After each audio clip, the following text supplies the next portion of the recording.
도내 한 국립대학병원 교수가 전공의를 폭행해 물의를 일으키고 있습니다.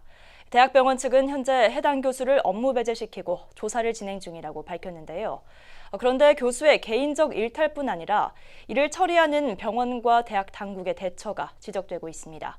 취재 결과 교수는 과거에도 폭언과 폭행 전력을 가지고 있었고 병원과 대학 당국은 이런 사실을 알면서도 적극 해결하려는 의지가 없었습니다. 박원기 기자의 단독 보도입니다.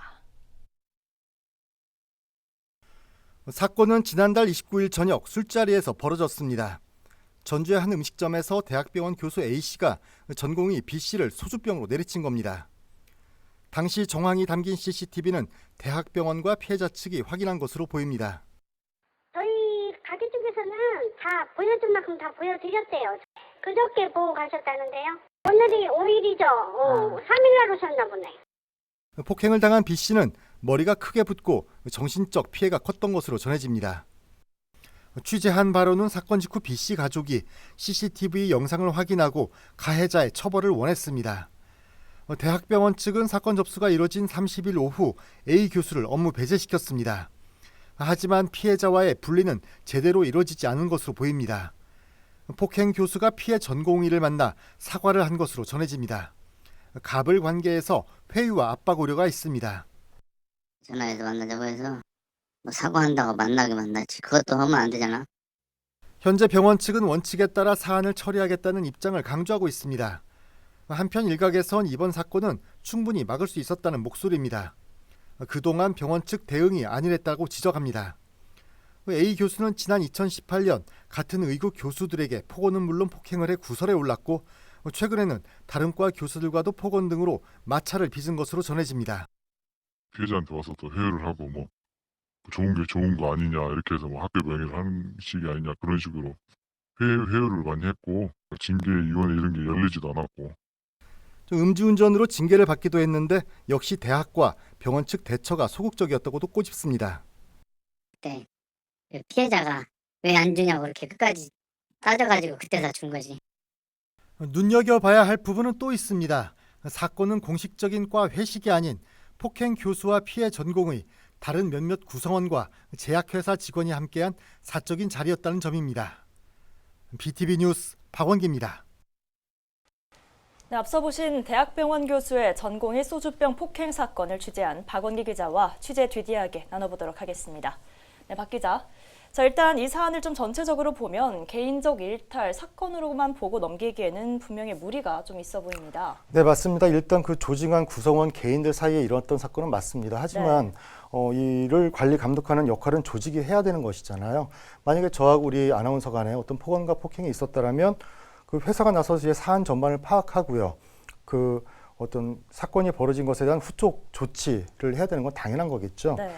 특히 이제 사건이 벌어진 곳은 환자의 생명을 다루는 대학병원입니다. 이제 전에도 비슷한 전력이 있었고 이제 문제가 있었는데 이를 그 대학병원 그 조직이 제어하지 못했다는 것은 문제가 될 수밖에 없겠죠. 네, 그렇습니다. 그런데 이제 사건만 놓고 보면 폭행 사건이다 이렇게 딱 떨어집니다. 그런데 이 취재 과정에 좀 어려움이 있었던 걸로 아는데요. 어떤 어려움이 있었습니까? 그 취재는 사건이 터진 다음 날이죠. 지난 9월 30일부터 이제 시작이 됐습니다. 하지만 그 팩트를 체크하는 과정부터가 순탄치가 않았는데 그 이유로는 크게 세 가지로 말씀을 드릴 수가 있겠어요. 병원 조직의 폐쇄성, 또 사건이 벌어진 장소, 그 음식점의 어떤 입장, 그리고 그 여기에 그 피해자 개인이 감수해야 할 그 어떤 피해 여지의 부분들이 있었습니다. 네, 그럼 그 세 가지 이유를 좀 자세하게 하나씩 짚어주시죠. 자, 일단 병원이 가지고 있는 폐쇄성입니다. 그 어떤 조직도 내부의 구설이나 이슈가 바깥으로 알려지는 것은 원치를 않습니다.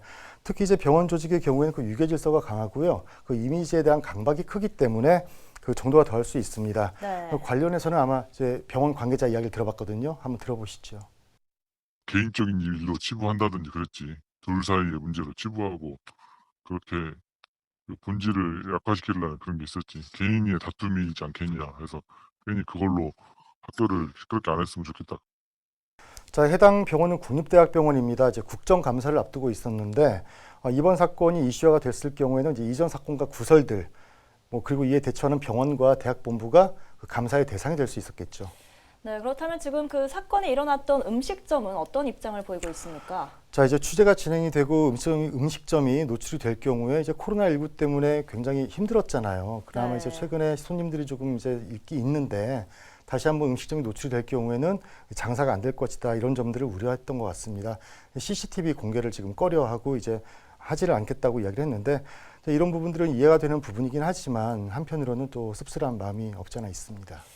네, 그럼 마지막으로 이제 피해자의 사정은 좀 어떤지도 궁금합니다. 사실 이 피해 입은 당사자로서는 좀 사안이 명백히 밝혀지고 또 그에 따른 조치가 뒤따르기를 원할 것 같은데요.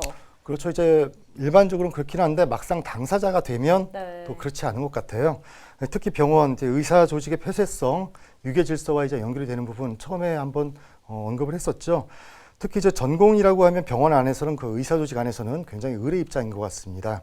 그 피해자는 사건이 커지고 자신의 신원이 이제 어느 정도 밝혀지게 되면 그 의사 사회 안에서 노출이 됐을 때 어떻게 생활을 할지에 대해 걱정을 좀 많이 하더라고요. 또 한편으로는 이번 사건이 굉장히 조용히 이제 처리되기를 바라는 모습이었습니다. 그 공익 제보자들이라고 이야기를 하죠. 그 조직 내부에서 겪는 어떤 트라우마인 것 같습니다. 네, 결국 공익을 위한 내부 폭로 또 제보를 이제 배신자로 낙인 찍는 그런 경우를 이야기하는 것 같습니다. 자, 지금까지 대학병원 교수의 전공의 소주병 폭행 사건 뒷이야기 박원기 기자와 나눠봤습니다. 박 기자 수고하셨습니다. 네.